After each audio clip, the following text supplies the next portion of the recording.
Learn how to debug Apex code like a pro, optimize performance, and stay within Salesforce governor limits. Welcome everyone in today's session where we are going to talk about Introduction to Debugging in Core Apex. So without wasting any time further, let's proceed with the video.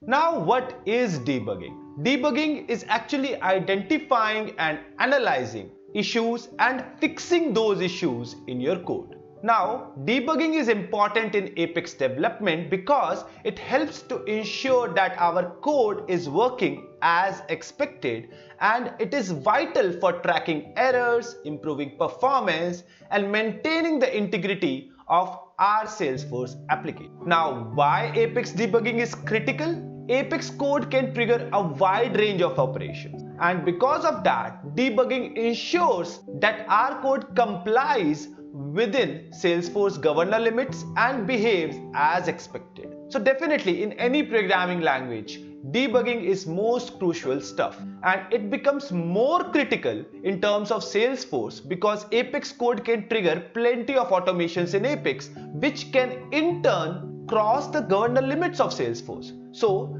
debugging will not only ensure that the code is working as expected, it will also ensure that we are well within the Salesforce governor limits. Now, what are debug logs? Debug logs are detailed records that track the execution of our Apex code and captures system level events. So debug logs creates a file or a set of records over there which gives us detailed information of the execution of our code and also what are the different system level events that occurred when that code get executed. Now the purpose of debug log is to provide a step-by-step record of code execution to help identifying the root cause of errors, performance issues, and unexpected behavior.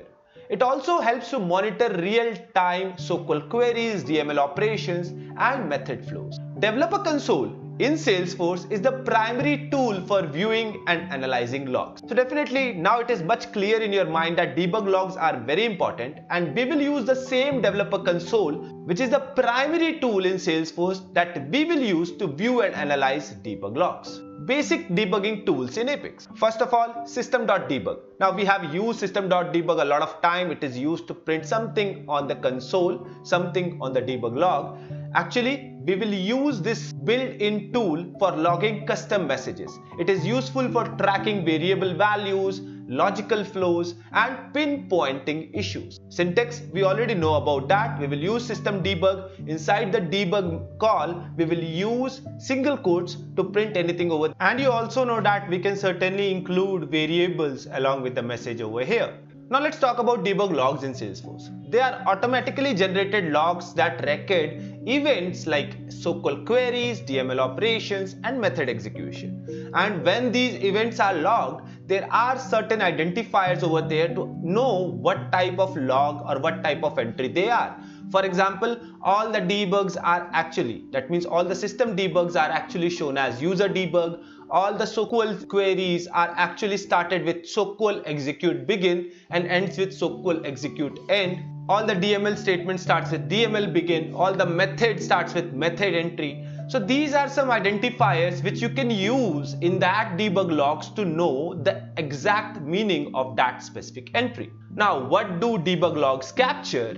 They capture code execution steps. Now, logs track the step-by-step execution of methods and classes using events like method entry and method exit. For SQL queries, debug logs capture the start like SQL execute begin and SQL execute end, and it also shows the number of records returned and query execution time. If we talk about DML operations, logs track every insert, update, or delete operation with DML begin and DML end, and it is useful for ensuring the correct records are modified. How debug logs track key operations? Now here you can see a sample example of a debug log. Here you can see the time entry is over there, the amount of time spent on it, and it is showing that SQL execute begins. So it is clearly mentioning that SQL execute is beginning from here. Then the line number is mentioning which specific line number of code, and then after the whole SQL query is printed. The same example log of DML operation, you can see Rest of the things is same, line number is mentioned there, and here they are telling about the operations. It is clearly mentioned that it is an insert operation, the type of object is account, and the number of rows is 1. For a method call, you can see again the time entry will be there, then it will show the method entry, and then the class name and method name will be available over there. Now it's time to generate and view a debug log. So for that, we will simply enable debug logs in developer console, for which we can go to the developer console from Salesforce, and then after we can set the logging levels, which specific logging level we need. Generally we use debug and info logging level, and then we will run an Apex code. It can be normal Apex code from a class, or we can run it from an anonymous window as well. And finally, we will open the debug log and see all of it. You can also download your debug log in form of a text file, which is very easy to search and read. So what are we waiting for? Let's quickly hit to the developer console and generate our own debug log. So guys, here we are on our developer console, and now let's click on this debug menu, and the last option will be change log levels. From here you can decide the log levels. You can certainly add or change the existing one. Now to make any changes over here, just click on this add or change, and here you can add new debug levels, or you can change the existing debug levels. There are basically 2 or 3 types of debug levels that you can use: info, finest and fine. These are some debug levels that you can use. Other than that, there are other debug levels as well. Now with these debug levels, you actually decide how in-depth information you actually need for that specific thing. For example, DB represents database, callout represents external callouts, Apex code, validation. So accordingly, different types of events are mentioned here, and you can decide the in-depth information that you need for that specific event. Once you have decided, click on done. Now the next thing that we will do is to run a specific code. For that, I am using anonymous window. So I am opening my anonymous window, and in the anonymous window I am using this simple code. You can see I am creating an account object with the name test account, industry with technology as the industry. I just need to correct this single quotes. Now here also you can see in the system debug I am printing before insert, and also I am printing after insert. Between the before and after insert debug, I am using the DML statement. Now let me click on execute. Now though I have checked that open log, that's why this log is opened in front of me. Otherwise you have to go to this logs tab and double click on this log to get it open.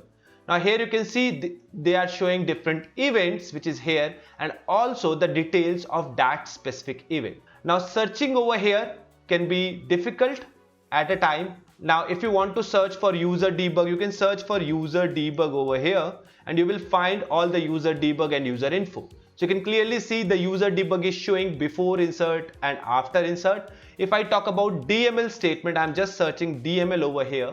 Here you can see DML begin and DML end, and DML begin is showing operation insert type account rows 1, and DML end is showing the end of that specific DML statement. Both are line number 3. Similarly, if I want to see the governor limits, I can certainly scroll down, and the last scroll down to the end, and in the end it is showing me all the available limits. So limit is actually available with this name, limit usage for NS. So you can directly search for limit usage, and you can see all the limit usage over here. It is talking about the limits, like for number of SQL queries, 100 is the limit, and we have utilized only 0 out of it.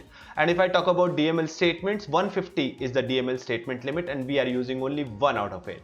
If I talk about number of DML rows, 10,000 is the limit, and I am using just 1 out of it. So similarly, you can know about the limits as well. Now I told you can download these logs as in form of a file, and you can open that text file and easily search this whole thing over there. Now to do that, you can right click over here on the logs, and there is an option of download log. Now this will download a text file, and all the logs will show here in form of a text file. Now analyzing the generated log. I actually showed you how you are going to analyze that specific generated log. Now the step 1 over here is to locate user debug messages. I showed you how you can locate that, and you can find your custom messages over there. If you are printing any message, or if you are printing the value of a variable to know exactly what is coming in that, definitely user debug is really handy. You can use DML operation by checking checking out DML begin and DML end to actually know how many DML operation is being performed, on which object it is performing, and how many rows are getting affected with that DML statement.